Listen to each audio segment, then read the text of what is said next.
رب اعوذ بک من ہمزات الشیاطین واعوذ بک رب ان یحضرون بسم اللہ الرحمن الرحیم الحمدللہ وسلام علی عبادہ الذین اصطفیٰ ولعنۃ الدائمۃ الباقیۃ علی اعدائہم اجمعین من الآن الی قیام یوم الدین اما بعد فقد قال اللہ تبارک و تعالی بسم اللہ الرحمن الرحیم لقد کان لکم فی رسول اللہ اسوۃ حسنہ۔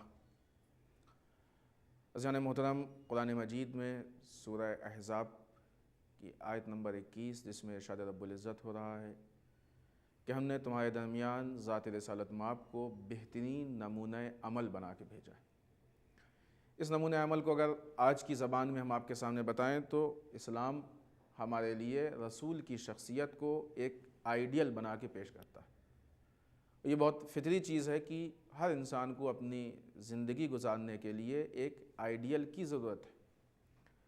آج کی اس مختصر سی گفتگو میں ہم رسول کے ہماری زندگی میں آئیڈیل ہونے کے متعلق جو گفتگو کریں گے اس کا ٹاپک اور اس کا عنوان ہے کہ سیرت رسول کے آئینے میں مسلمان کا کردار۔ چونکہ ہر انسان کو ایک آئیڈیل کی ضرورت ہے، ایک کسی نمونہ عمل کی ضرورت ہے کہ جس کے نقش قدم پہ چل کے وہ اپنی زندگی کو بہتر بنائے، اپنی زندگی گزارے۔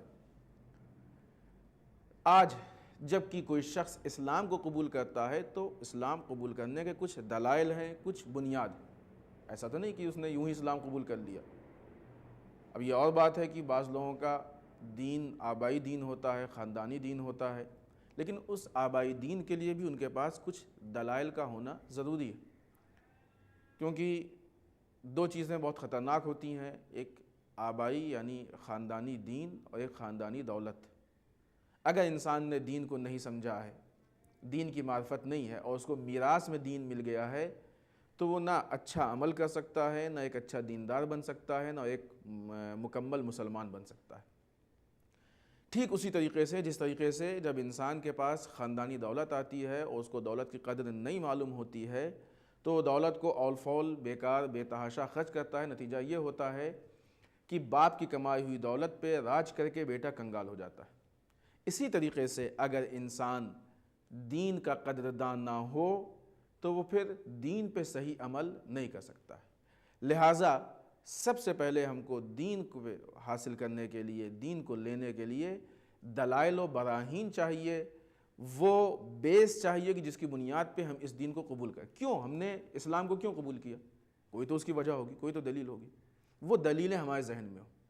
ان دلیلوں کے آئینے میں اب ہم دیکھیں کہ خداوند متعال نے جب ہم مسلمان ہیں تو ہمارے لیے آئیڈیل کون؟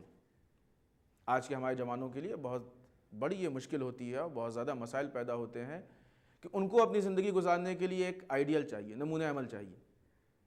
چونکہ ان کو سیرت رسول پاک کی معرفت نہیں ہے، رسول کی سیرت نہیں جانتے ہیں، رسول کی سیرت سے آگاہی نہیں ہے، رسول کی سیرت نہیں پڑھی ہے، اس کو انالائز نہیں کیا ہے، لوگوں سے نہیں معلوم کیا ہے، علماء کے پاس نہیں گئے ہیں۔ نتیجہ یہ ہوتا ہے کہ پھر وہ در رسول کو چھوڑ دیتے ہیں۔ کبھی کسی ایکٹر کو اپنا آئیڈیل بنا لیتے ہیں، کبھی کسی پلیئر کو اپنا آئیڈیل بنا لیتے ہیں، کبھی کسی ماڈل کو اپنا آئیڈیل بنا لیتے ہیں، جس کو دوسرے الفاظ میں کہا جائے کہ در در کی ٹھوکریں کھاتے ہیں۔ اور یہ حقیقت ہے کہ جو اس پاک و پاکیزہ در کو چھوڑ دیتا ہے پھر وہ در در کی ٹھوکر کھاتا ہے۔ یہ جب ذات رسول دیکھیں عجیب بات ہے، اب یہ جوان جب آئیڈیل بناتا ہے تو جن لوگوں کو آئیڈیل بناتا ہے یہ کتنے اس کے لیے آئیڈیل کیا دیتے ہیں؟ کسی سے اس نے ہیئر کٹنگ لے لی کہ ہمارے بال کیسے ہونے چاہیے، کسی سے فیس لے لیا کہ چہرہ کیسا ہونا چاہیے۔ اب آج کل دیکھیے آپ داڑھی رکھنی ہے کہ نہیں رکھنی ہے، کیسی رکھنی ہے، اس میں کتنے نشان ہونے چاہیے، عجیب عجیب دیکھنے میں آتے ہیں سب۔ کسی سے فیس کٹنگ لے لی، کسی سے مثلا شرٹ اور ٹی شرٹ اور کپڑے کا انداز لے لیا، کسی سے کچھ ہاتھ میں کیا ہوتا ہے وہ سب بریسلیٹ اور کنگن اور کیا کیا یہ سب لے لیا، کسی سے میک اپ کا انداز لے لیا۔ چندہ ہو رہا ہے نا، یہ اس سے یہ لیا، اس سے یہ لیا، اس سے لیا۔ میرے بھائی تم نے اپنے جسم کو سنوارنے کے لیے تو فلاں فلاں فلاں کو آئیڈیل بنا لیا، یہ بتاؤ کہ تم نے اپنے روح کو سنوارنے کے لیے کس کو آئیڈیل بنایا؟ کیا ان میں سے کوئی ایسا ہے کہ جو تمہارے روح و کردار کو سنوارنے کے لیے آئیڈیل بن سکتا؟ یہ تو خود پریشان ہے، یہ تو خود مضطرب ہے، یہ تو خود بے چین ہے۔ اسی مقام پہ خداوند متعال قرآن مجید میں ہمارا ہاتھ پکڑ کے ہم کو سہارا دیتا ہے، اللہ بذکر اللہ تطمئن القلوب، اپنے خدا کو یاد رکھو، یہی چیز تمہارے دلوں کو مطمئن کرے گی۔ اگر ہم کو اطمینان قلب چاہیے، اضطراب سے نجات چاہیے، بے چینی سے نجات چاہیے، پریشانی سے نجات چاہیے، یہ وہ لوگ کہ جو اپنے ایک ایک لمحے کی زندگی کو گزارنے کے لیے بے چین رہا کرتے ہیں، یہ تم کو اطمینان قلب نہیں دے سکتے ہیں۔ اطمینان قلب تم کو صرف اور صرف ذات پروردگار سے ملے گا۔ خدا کو یاد رکھو، اور خدا کی اس یاد و معرفت کا ذریعہ ذات رسالت مآب۔ ہم نے تو نہیں دیکھا کہ خدا کیسا ہے، اور نہ دیکھ سکتے ہیں، اس لیے کہ جسم و جسمانیت نہیں۔ تو خداوند متعال ہم کو کیسا چاہتا ہے؟ خداوند متعال ہم کو ویسا چاہتا ہے جیسا اس کا رسول۔ لہٰذا خداوند متعال نے قرآن مجید میں بہت واضح الفاظ میں ہم کو حکم دیا کہ ہم نے تمہارے لیے ذات رسالت مآب کو، ذات رسول کو نمونہ عمل بنا کے بھیجا ہے، آئیڈیل بنا کے بھیجا ہے۔ اب جب انسان رسول کو اپنا آئیڈیل بنا لے گا تو اس کو مثلاً بال کے لیے کہیں اور جانے کی ضرورت نہیں پڑے گی، چہرے کے لیے کہیں اور جانے کی ضرورت نہیں پڑے گی، لباس و کپڑے کے لیے کہیں اور جانے کی ضرورت نہیں پڑے گی، اس لیے کہ رسول نے خود اپنے کو نمونہ عمل بنا کے پیش کیا ہے، اور یہ بھی بتایا ہے کہ آج سے قیامت تک تم کیسے کیسے رہ سکتے ہو۔ اس لیے کہ رسول کے ہاں یہ معیار نہیں ہے کہ تم شکل رسول کو اختیار کرو۔ ٹھیک ہے، سنت رسول، بہت ساری چیزیں سنت ہے، اور سنت کے بھی شرائط۔ رسول کے یہاں یہ معیار نہیں کہ تم صرف شکل رسول کو ہی اختیار کرو، بلکہ رسول کے یہاں یہ معیار ہے تم کردار رسالت کو اختیار کر لو، پیغام رسالت کو اختیار کر لو۔ جو رسول نے میسج دیا ہے، جیسا ہم کو چاہتے ہیں تم ویسے بن جاؤ، یہ معیار ہے، اور یہی ہم سے اسلام چاہتا ہے۔ اب آئیے دیکھیے کہ ایک مسلمان کو رسول کی ان تعلیمات پہ کن کن چیزوں پہ عمل کرنا چاہیے۔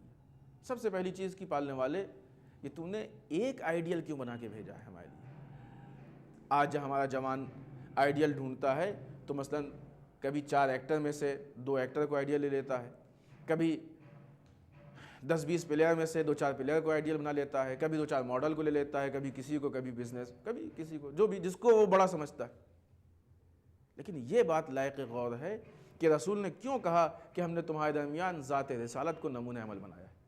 اچھا، اگر آپ دیکھیے تو رسول کے علاوہ بھی جو لوگ نمونہ عمل ہیں وہ سب وہی ہیں، سیم من ون وہی ہیں جو رسول کہتے ہیں کہ بسم اللہ الرحمن الرحیم، اولنا محمد و اوسطنا محمد و آخرنا محمد و کلنا محمد، ہم سب کے سب محمد ہیں۔ یعنی ہیں تو اتنے سارے، لیکن جب بات نمونے کی آئے گی، جب بات عمل کی آئے گی تو گھوم پھر کے سب ایک ہی لائن پہ ہیں، سب ایک ہی چیز پہ ہیں، سب ایک ہی راستے پہ۔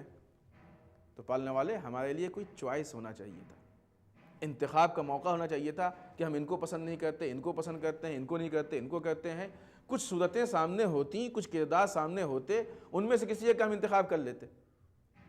یہ سارے کردار بھی ہیں، اگر تو نے 12-13 مردوں کے لیے کردار دیے ہیں اور ایک عورتوں کے لیے کردار دیا ہے 14 معصومین میں، سب ایک جیسے ہیں، ہماری تو کوئی چوائس نہیں، ان کو لیں تب بھی وہی، ان کو لیں تب بھی وہی، ان کو لیں تب بھی وہی، سب کے سب سیم ہیں۔ تو شاید خدا جواب دے کہ دیکھو، اسلام تمہاری چوائس کا نام نہیں ہے، اسلام ہماری مرضی کا نام ہے۔ ہم تم کو چوائس نہیں دے سکتے ہیں، اس لیے کہ اگر تمہیں چوائس کرنے کا موقع مل جائے گا تو پھر مسلمان ہر راستے پہ بھاگے گا۔ کوئی ادھر بھاگ رہا ہے وہ بھی مسلمان، کوئی ادھر بھاگ رہا ہے وہ بھی مسلمان، کوئی ادھر بھاگ رہا ہے وہ بھی مسلمان۔ ہم یہ نہیں چاہتے ہیں کہ مسلمان چاروں طرف پراکندہ ہو جائے، ہم یہ چاہتے ہیں کہ مسلمان ایک پوائنٹ پہ جمع ہو، جسے ہم اپنی آج کی زبان میں سینٹرلائزیشن کہتے ہیں۔ ہم یہ چاہتے ہیں کہ مسلمانوں کے درمیان سینٹرلائزیشن ہو، مرکزیت ہو، اسی لیے کچھ چیزوں کو ہم نے مرکز بنایا ہے۔ شاید یہی فلسفہ ہے، بلکہ فلسفوں میں ایک فلسفہ یہ بھی ہے، کیا وجہ ہے کہ ہم کو حج کرنے کے لیے خانہ کعبہ ہی جانا ہے؟ وہ خدا کہ جو خانہ کعبہ میں ہمارے حج کو دیکھ رہا ہے، سن رہا ہے، سمجھ رہا ہے، ہماری عبادتوں کو دیکھ رہا ہے، وہی خدا ہمارے کمرے میں بھی ہم کو دیکھ رہا ہے۔ کیوں نہ ہم ویسے ہی خانہ کعبہ اپنے شہر میں بنا لیں، ہم یہاں پہ بات کریں، یہاں پہ ہم حج کریں؟ لیکن کیوں کہا ہے؟ کہا نہیں، کہیں پہ ہم کو سینٹرلائزیشن چاہیے۔ یہی وجہ ہے کہ کچھ جگہوں پہ خداوند متعال نے مسلمانوں کو جمع کہا، جماعت میں جمع ہو، جمعے میں جمع ہو، عید میں جمع ہو، حج پہ جمع ہو، کچھ جگہوں پہ جمع کیا کہ ہم تمہارا سینٹرلائزیشن چاہتے ہیں، اور اس سینٹرلائزیشن کے لیے ہم تم کو آہستہ آہستہ تیار کرنا چاہتے ہیں۔ یہی بنیادی وجہ، بیسک وجہ یہی ہے کہ خدا نے نمونہ عمل ایک رکھا، اگر ذات بڑھتی گئی تب بھی سب کا کردار ایک، اور اس لیے کہ کوئی یہ نہ کہہ سکے یہ کیسے ممکن ہے کہ سب ایک جیسے ہوں، کہ دیکھو ہمارے 14 تو ایک جیسے ہیں نا، ہمارے 14 ایک جیسے ہیں، اور جو ان سے منسلک ہو گئے وہ ایک جیسے ہیں۔ ان کے اصحاب کو دیکھ لو، ان کے انصار کو دیکھ لو، کربلا میں 72 تھے لیکن سیرت ایک تھی کہ نہیں تھی؟ کردار ایک تھا کہ نہیں تھا؟ ہے کہ نہیں؟ تو جو ان کے دامن میں کو پکڑ لے گا، جو ان کے در پہ آ جائے گا، وہ بھی ان کے جیسا ہو جائے گا۔ تو کوئی یہ نہیں کہہ سکتا ہے کہ کیسے ممکن ہے، نہیں، جہاں پہ بات باطل کی ہوتی ہے وہاں پہ سب جمع نہیں ہو سکتے، لیکن جب بات حق پہ ہوتی ہے تو ایک حق کے پرچم تلے سب جمع ہو سکتے ہیں، اور ہوئے ہیں۔ تاریخ اسلام اس کی شاہد ہے کہ ایک نہیں کئی جگہوں پہ سب جمع ہوئے ہیں۔ لہٰذا حق کے پرچم تلے سب جمع، کبھی مسلمان یہ نہیں کہے کہ کیسے جمع ہو سکتے ہیں، نہیں ہو سکتے ہیں۔ اگر نہیں ہو رہے ہیں تو یہ ہماری مشکل ہے۔ خدا نے اسی سینٹرلائزیشن کی اہمیت کو دیکھتے ہوئے کہا ہم تمہارے لیے ایک کردار، صرف ایک کردار دیں گے، ایک سے زیادہ کردار کی اہمیت نہیں ہے، اور اگر کردار ایک سے زیادہ ہے تو کہیں نہ کہیں سے بطلان ہے۔ یہی وجہ ہے کہ آج جب ہم یہ دیکھیں کہ ہمارے سماج و معاشرے میں مسلمانوں کے کرداروں میں فرق ہے، تو پھر ہم ذات رسول کے کردار کو معیار بنا لیں۔ جس کا کردار رسول کے کردار سے ملتا ہو، جس کا کردار رسول کے کردار سے نزدیک ہو، جس کا کردار رسول کے نقش قدم پہ چل رہا ہو، وہی حق اور صحیح اور واقعی کردار ہے۔ اور جو لوگ اس رسول کے کردار کے ادھر ادھر دکھائی دیں، سمجھ لیجیے کہ ان کا کردار غلط ہے۔ معیار ذات رسالت ہے، اس کے علاوہ کوئی چیز معیار ہمارے لیے نہیں، کیونکہ قرآن مجید نے واضح الفاظ میں کہا لَقَدْ كَانَ لَكُمْ فِي رَسُولِ اللَّهِ أُسْوَةٌ حَسَنَةٌ، ہم نے ذات رسول کو نمونہ عمل بنا کے بھیجا ہے۔